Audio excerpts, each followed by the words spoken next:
It's Valentine's Day, so let's bring on the romance.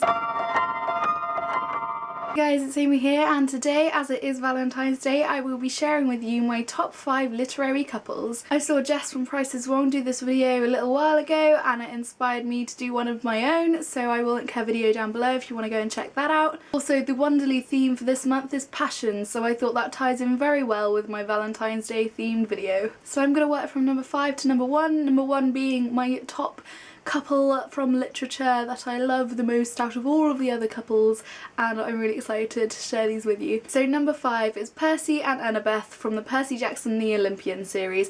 I haven't actually read the Heroes of Olympus series, which is the one following on from the Percy Jackson and the Olympian series. Now I know Percy and Annabeth are quite young in these series, so that's probably why it took a lot longer for them to form any kind of feelings for each other, but I really enjoyed that and I thought it was a really good way of building a relationship between a couple, because I feel in a lot of YA literature these days the insta love kind of thing is going on and these people are falling in love within like a couple of days or weeks of knowing each other, which frankly I find quite ridiculous and very unrealistic, and it kind of ruins the novel for me when they fall in love so quickly, and it's just not good. So the realistic growth of their relationship was something I really enjoyed in that series, so that is why I love Percy and Annabeth. So number 4 on my list, which may not come as a surprise to many, is Augustus and Hazel from The Fault in Our Stars. I find Augustus and Hazel's relationship to be so innocent and beautiful in a way, like they aren't trying to be anything more than what it is,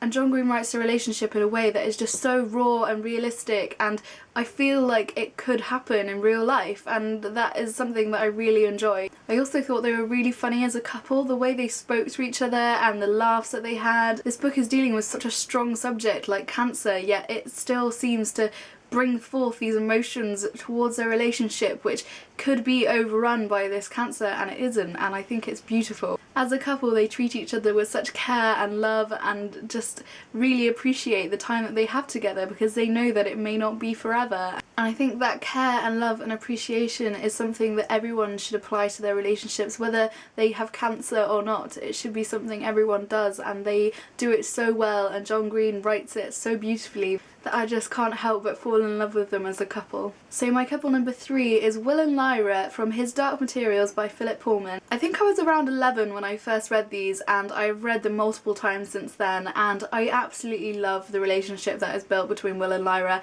Yet again, it is a relationship that builds realistically. When they first meet, they're actually very wary of each other. I don't think they intended on being friends at all, or a couple, which is something I really enjoyed reading and seeing their relationship kind of evolve throughout the books as they slowly become friends, and then more than that. If you've read His Dark Materials, you'll know the kind of ending of their relationship and how everything goes down in the 3rd book, and it's just another thing that makes me love their relationship even more. So my couple number 2 is Lupin and Tonks from the Harry Potter series by J.K. Rowling. You may not know, but my favourite character from J.K. Rowling is Lupin, and I just loved the relationship he had with Tonks.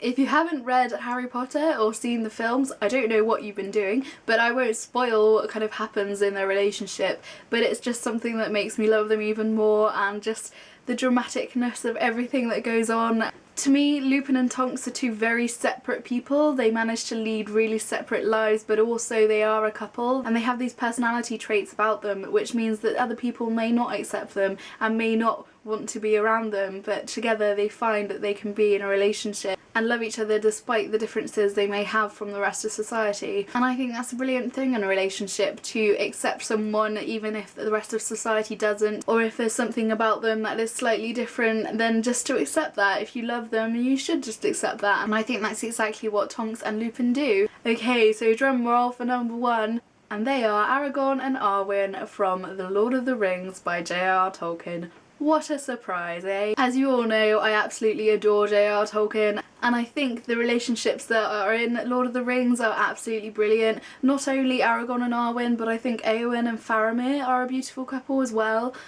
But my top couple is definitely Aragorn and Arwen. I can't get over how beautiful the relationship is.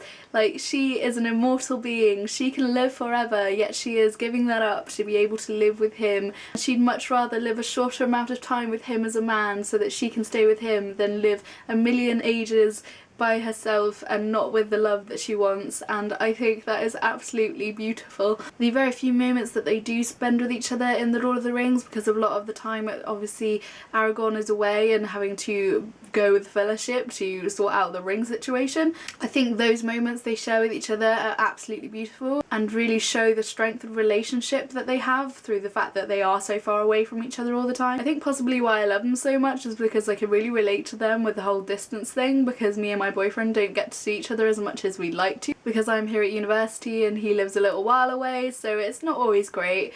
But I just think of Aragorn and Arwen and it gets me through. Like, we will be together one day and maybe we'll be king and queen, who knows. Okay, so those are my top 5 favourite couples. If you enjoyed that, then let me know, and if you'd like to see any more top 5 things, then just comment down below and tell me what you'd like to see, and I'm sure I can compile some sort of list of things that I enjoy. Let me know down below who your favourite couples are, as I'd love to discuss that with you, and I'd love to have some recommendations of books that have really strong couples in, so then I can have some more couples to add to my list, and maybe I'll have a top 10. So I'll leave all the links to my blog, Twitter, Instagram, Goodreads, all those things down below. I hope you're all having a fantastic Valentine's Day, and I'll see you soon. Bye! All the way through reading this, I assumed that the author was a young person for some reason, but then finding out that P.D. James was actually in her 70s when she wrote it, I was quite impressed. She's now in her 90s, and this story was so awesome.